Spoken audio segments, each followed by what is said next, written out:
What's up, everybody? Welcome back to the channel. Boozer here. Thanks for stopping by. Happy Friday, guys. Hopefully you guys had a good week behind you guys and a good weekend lined up. Now, in this video here today, we're going to be talking about how we will most likely be getting the rest of the Assassin's Creed collab champions. Now, I want to preface to say that this is purely speculation, but like all speculations we have on this channel, we always ground it in very sound reason and logic. I want to show you guys some bits of information here in this video that really supports my predictions on how to get some of these champions. All right, so here is the list of champions that we have available in this collab. So Pontiff here on the left-hand side, so this character right here, he's going to be available exclusively in certain events during this collab, but after the collab, he's just going to be added to the Void Legendary pool, so he's not time limited or anything like that. The rest of the champions are time limited, so once the collab ends, that's going to be it. We're not going to be able to get them again. Now, first of all, we have Ezio here. Ezio is the free champion, so we already will be able to obtain him. Cassandra is the fusion that's ongoing right now. Now, there's 3 champions here, and these are the champions I want to focus on how we will be able to get them. Edward, Bazim, and Bayek here. So I've done showcases on all these guys. If you guys want to check them out and see how well they perform, you guys can check it out. I'll leave some links in the description below. But I think all 3 of them perform good in their own way. And even though Pontiff is not time exclusive or anything like that, he most likely will be offered in some way during this collab.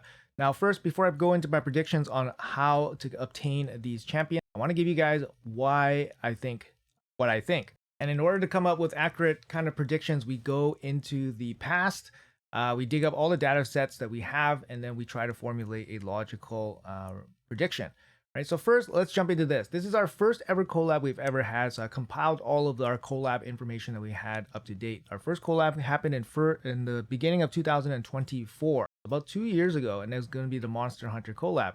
So first up, we had Rathalos here. Rathalos was available as a 7-day login champion, but in this collab, his soul was actually a Titan event. It was actually a 4-star soul. Which is, obviously much different than what we see nowadays, which, they usually just offer us the 5-star soul as part of the login program with the champion. So that was a little bit different. It was the first one they ever did, and they haven't done it since, which is a good thing. After that, we had Zinagir Blade Master, which is the fusion, and then immediately following that, there was a 6-star soul event, Titan event for her. Again, this was the first. We don't get 6 stars anymore. We usually just get 5 stars. After that, we did have Alatreon and his soul in a single hero's path, and that was like a crazy hero's path, just massive in terms of cost. We did have Fatalis Blade Master, who's a Void Legendary, and he was offered in a deck of Fate. I believe at the time he was the only Void Legendary ever offered in a deck of Fate at that time, and his cost was 25 Sacred Shards instead of the usual 20 Sacred Shards. After that, we have Archer here. She was the winner take all for a training event. And if you already had Archer, her training event would be winner take all for her soul instead. So you wouldn't get a duplicate Archer, you would get her soul instead. And then lastly, we do have the fusion that was happening during the collab, which was White Queen and Cora, and her soul was offered during a hero's path. So I just want to formulate a bunch of this data here, and then of course we'll get to our final predictions at the end. But Monster Hunters is a lot different type of template than what we see now today. This was 2 years ago. So Plarium's definitely added some new tricks, and then they've fallen in a little bit of a pattern here, and that's kind of how we figure out what they might do in the future, as past behavior kind of dictates future behavior a little bit. All right, let's move on to the Asgard Divide. So this happened in August of the same year, and this was the other big collab that was happening. We had Loki, Thor, Freya, and Odin. We only had 4 champions here. All 4 of them were offered with their souls, which is basically consistent with the previous Monster Hunter collab. In this case, it was the same 2-month duration for the collab. And then here, we saw Loki as the free champion. His soul was part of the free login kind of reward for Loki. So we didn't have to grind a Titan event for his soul. Thor was the fusion, and he was an amazing fusion, which prompted a lot of people to go for him. His soul was then offered in a Titan event immediately following the fusion. Freya was part of the deck of Fate. Her soul was in a hero's path after that. And then Odin, being the Void Legendary, he was offered as a winner take all for a champion chase, and his soul was also offered as a winner take all champion chase. Different one though, so they were separate. So you can technically get both of them from 2 separate champion chases, but you have to be the winner of both. During the collab, we had a couple fusions going on. Both of them were kind of average, and both their souls were offered during Heroes Path or anything, so nothing big like a Titan event for those champions. So after that, in January of 2025, we had the Alice Adventures. Now, this is not time limited IP or anything like that. It's basically just public domain IP, which means that anybody can use these characters in any kind of content, similar to the Asgard Divide. Whereas Monster Hunter, they probably they obviously had to pay the brand to use the characters. So in the Alice Adventures, there's 5 champions now instead of 4, compared to the Asgard Divide. And this collab lasted 3 months instead of 2 months, like the previous collabs. So Alice was a free login. Her soul was available during her free login. The Mad Hatter was a hybrid fusion. He's a really good quality fusion. His soul was immediately offered in a Titan event afterwards. The Cheshire Cat, probably one of the coolest champions in the the whole collab. He was a winner take all for Champion Chase. His soul was in a different one. Knave of Hearts, probably the weakest champion in the bunch. He was offered during the Deck of Fate. And then the Queen of Hearts was also a winner take all in a Champion Chase. Both the Knave and the Queen had their souls available in the same hero's path. And then we had a couple cool fusions along the way, Fabian being the biggest one. And I believe Fabian came at the end of Alice's adventure, so he might not have been fully in the Alice Adventure collab, but he was definitely a must-do champion. Following the Alice Adventures, we had the Chaos at Wakes kind of collab. Here we had Lemonisi as the free login champion. Her soul was available during the same login champion event. And then we had Tholen as the fusion. Tholen's soul was immediately offered in a Titan event. Karosa was the mythical champion. She was the boss for the event dungeon and all that. She was not available as a guaranteed champion. Greycoast was available as a guaranteed champion for the Deck of Fate. His soul was available as a winner-take-all champion chase. And then we had Balor and his soul in the same hero's path up for grabs. During this collab, we had 2 really, really strong fusions, one of them being Titus and the other one being Crocat. Both of them are basically S-tier champions with the right setup for them, and their souls were offered in various ways. After that, we had our most recent Teenage Mutant Ninja Turtle collab, and this is the one which probably gives us the biggest clues on how we can predict for the Assassin's Creed collab and how it's going to go down. So first, we had Donatello as the Fragment Fusion. His soul is available in a Titan event immediately after. We had Raphael in the Deck of Fate, Michelangelo as the free login champion with his soul available. April was part of a Titan event as well. April and Raph's soul was part of the same hero's path. Leonardo and his soul was part of the same hero's path. Shredder was the winner-take-all for a champion chase, and Shredder's soul was also a winner-take-all for a separate champion chase. There was 2 good fusions that was happening during this time, and this collab lasted 3 months. Now, why am I dumping all this info on you guys? It's just a quick snapshot of everything here. Obviously, I had to compile all this information. There might be some discrepancies here, so let me know in the comments below if you guys see something that doesn't really jive. I was just going through the data and analyzing it and going to give my best predictions on how we can obtain Bayek, Bazim, Edward, and Pontiff. And yeah, I came to some interesting conclusions here. So let's jump into the final analysis. Alrighty, so this is the breakdown for the Assassin's Creed collab. It is going to be a 3-month collab. So this is the longer format relative to the other collabs. The other collabs we've seen 2 months and 3 months. So we see 3 months here. And the big reason why is because there's 6 champions, right? It's just going to be more and more. Now, 6 champion matches up with the previous Teenage Mutant Ninja Turtle collab. That's why I say that the Teenage Mutant Ninja Turtle collab is probably giving us the best framework for how we can predict the Assassin's Creed layout. Now, first up, we have Ezio. Ezio is the login champion, and then his soul is available in the login champion program. He's a great champion, by the way. Make sure you guys check out my showcase and coverage on him. He's awesome. As a free champion, absolutely amazing. Now, we have a Cassandra right now. Cassandra's fusion is ongoing, and she is going to be the only fusion of these 6 that is going to be available for us. Now, based on previous guys, Cassandra's soul will be available immediately in a Titan event following her fusion. This lines up with basically every single collab that has ever happened in existence. So you can see here, I have it in my notes, 100% consistent that they will have the Fusion Soul Titan event. And usually 100% of the time, it's always immediately after the fusion. So we can expect that to come relatively soon, obviously right after the fusion. You can see the likelihood of that happening is near certain. Just general notes, it's very consistent with the other collab. Now, obviously, the big question marks will be the 4 champions that are not available or not known to be available in any other way: Bazim, Edward, Bayek, and Pontiff. So Bazim and Edward, since they are both the non-void champions, I basically consider them in the same kind of category. Both of them will be likely, very likely to be offered in some kind of deck of Fate or Titan event. Now, because this is a longer collab, a 3-month collab, we could expect a second Titan event. So previously in the Teenage Mutant Ninja Turtles collab, there was 2 Titan events, one for Donatello's Soul and one for April O'Neil. For the Assassin's Creed, similar, we have a 3-month collab and 6 champions to basically offer up. We could expect another Titan event for one of these 2 champions. And then we should expect the other champion to be offered in a deck of Fate. These are very likely to happen. Both of their souls should be offered in some kind of Hero's Path. They might even be offered in the same Hero's Path, but most likely will be offered in a Hero's Path after their champion events happen. And that's been consistent as well. They always offer the soul after the champion event. And that leads us to our Void Legendary, so Baek and Pontiff. So 100% consistent across all of the collabs, the boss champion is offered as a winner-take-all in a event. Outside of Kurosa, who is a mythical champion, so I don't expect Kurosa, to kind of fit into this mold, but every single boss that we've encountered has been a Void Legendary and has been offered in a winner-take-all event. The Monster Hunters collab didn't have a boss champion, didn't have a winner-take-all for the boss. They did have a Void champion, Vitalis, but he was part of the deck of Fate.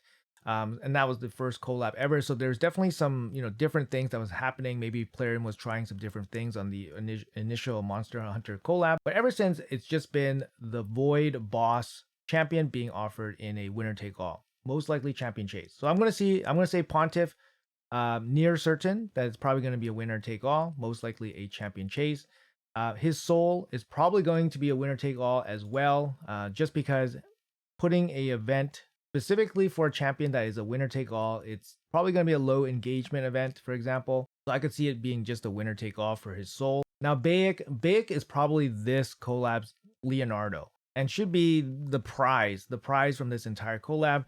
So if they follow the Teenage Mutant Ninja Turtle kind of framework, Baek should be offered near the end of the collab with his soul in a single hero's path. His soul could also be offered as a winner take all, but I think they would probably extract the most resources from everybody if they put his soul together with his champion in the same event, similar to how they did with Leonardo. Personally speaking, I think Bazim is probably going to be the Titan event. I feel like Titan events are probably considered slightly easier than the other options like Deck of Fate and Hero's Path.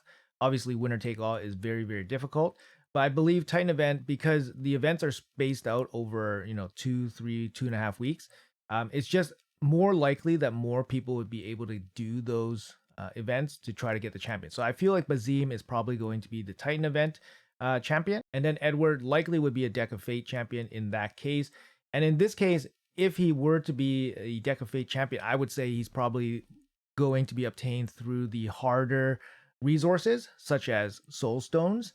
So Soul Stones most likely would be offered in his Deck of Fate. It just makes it that much harder and it makes it that much more FOMO-y, because that event's only going to be short-term duration, and it's going to be a resource that we don't really have a lot of, so people most likely would spend for a guaranteed Edward if they had to spend on Soul Stones, for example. And then lastly, Baek and his soul, most likely long range event where we have to save up some shards. It's going to be difficult to save up some shards because, like I said, there's so many events happening. We also have the February fusion after Cassandra, and then we have the March fusion as well. And from what we can see in the past, based on the past fusions, most of the fusions have been pretty good, if not very, very good. So some of them are even like near must do's. So for example, in Titus, they offered us an extremely, extremely good champion during the collab, which was just crazy. And then even during the Turtles collab, we had some really good champions with Maria and Granite as well. So far, they've been 100% consistent with offering one fusion per month. They've always been consistent with offering 10x and 15x events for champions. They're also going to offer things like Prism events and stuff like that. So these events, unless you're a spender and you really want the champion, then go for them. Otherwise, you just have to wait, save, and then try to go for these champions guarantees. They've always offered these champions in these types of events, and there's nothing different about them. There's always been a fusion, there's always been a Deck of Fate, there's always been a Hero's Path. And then there's always been a winner take all, and there's always been a login champion. So there's always been at least one champion in the deck of fate every collab. There's always been 100% consistent that the deck of fates never contain any souls in them. There's been some deck of fates that contain relics. Some of them even contain gear sets. So there's like some bait deck of fates that have been happening during the collabs, but there's always never souls in the deck of fate. And the boss champion has always been offered as a consistent winner take all only event outside of Karosa, who's the only mythical. Another observation, like I said, is 100% consistent that the Fusion Soul is going to be part of the Titan event, and it's always immediately following the Fusion event. And of all the collabs, they've always offered every single champion. So even if we're making these predictions and you're saying, well, Plarium, could possibly not give us any way to get these champions. Well, so far in every single collab, they've offered every single one in some way or capacity. So I'm going to say that every single one of these assassins will be offered in some way or capacity. So to summarize, I think the Assassin's Creed collab most likely will be similar structure to the Teenage Mutant Ninja Turtle collab. The best thing about this collab with the Assassin's Creed is that the assassins don't really need each other to be good. They're just kind of individual characters. Even their passives they don't rely on each other. They're just really good by themselves. Edward does offer some benefit to all the other assassins, but he's an assassin as well, so he's just kind of benefiting off of it himself as well. But to say that these assassins work well together, that's not really the case. Just view them as individual champions, and they're all good in their own way. Whereas the Ninja Turtle collab was much different, because if you can obtain all four of them, it was like obtaining all the pieces of Exodia or whatever, and then you just blast through the game. And that was exactly the case. Once you have all four of the turtles, you basically have a viable team in like 90% of every single area in the game. Whereas the assassins, they don't work like that. And they should not be expected to work just like the turtles. And I think in this case, it kind of works to our advantage because it doesn't create as much FOMO. You can, obviously miss out on one and then still have a good champion and not rely on all of them to basically form a team. Whereas the turtles, if you're missing like two of them, that's a pretty big loss, especially if you're missing out on Leonardo, who is the most important one. Now, I did mention that the Assassin's Creed collab is 3 months long, and I feel like these longer collabs are better for most people because it allows people more time to save up resources to target the specific champion that they're looking for. And hopefully in my predictions, it gives you guys an idea of where these champions are going to end up. A couple things to keep in mind. There's probably going to be some relic events, part of Hero's Path, maybe part of a deck of fate that's going to show up. Relics, the importance of relics is going to really depend on how progressed your account is. I wouldn't fall into crazy FOMO trying to get relic materials. It's a huge gamble, especially if you're stretching your resources to get them. And then lastly, we do have to consider that the 7th anniversary event will be happening immediately after the Assassin's Creed collab. And this is probably when they're probably going to give us more champions for the brand new Argonite faction. And of course, the last 2 years for the anniversary event have been absolute bangers. We had Armans for the 5th year, and then we had Fabian for the 6th year. So we probably should expect, a banger of a fusion immediately following the collab. Just in case you had no interest in any of these assassins, your resources are probably going to get used up during the anniversary. Now, you may be wondering, how are we going to save, or what resources do we need to save to try to get these champions? So exactly as happened in previous collabs, what we need is shards, we need soul stones, and we need energy for training or dungeon diving. And the amounts for these are absolutely staggering. It really depends on where you are in your overall progress. If you're brand new to the game, bad news, but it's just going to be not something that you can achieve without spending a ton of money. If you've been playing the game for many years and you're able to farm all the resources as an endgame player, then you can definitely save up and complete all of these resource heavy champions. But even winner take all events are going to be very, very dicey. You're just not going to be guaranteeing yourself any kind of victory unless you have some crazy amounts with money behind. Anyways, guys, that's going to be it for the video here. Let me know in the comments below what you guys think about my predictions. Like I said, I had to go back and get all the data here for every single event for the collab. There might be some discrepancies in what I jotted down, but for the most part, the consistent observations are accurate. And I want to preface here that it's all speculation, and Plarium definitely can pull the rug from under us for any reason. But I feel like the Assassin's Creed collab, it does feel like it would use the Teenage Mutant Ninja Turtle framework. Could they switch it up? Definitely. But I think they're just going to go with what works here. And the Teenage Mutant Ninja Turtle collab, I think, worked out pretty well for them. So anyways, guys, you guys let me know what you guys think about the predictions. We can refer back to this in 2 or 3 months and see how right or wrong I am. But hey, I'm going to put this out there, and hopefully it helps out some of you guys in terms of your overall planning. We don't have any leaked documents this time, but we can use some logical reasoning and deduce some predictions here that kind of make sense. That's gonna be it for the video. If you guys enjoyed the content, make sure you guys hit that like and subscribe button. Make sure you guys leave me a comment on what you guys think. Which champion do you guys want to go for? Which one do you guys think is the best? I'll provide some showcase links in the description below. Have a great weekend, and I'll see you guys in the next video.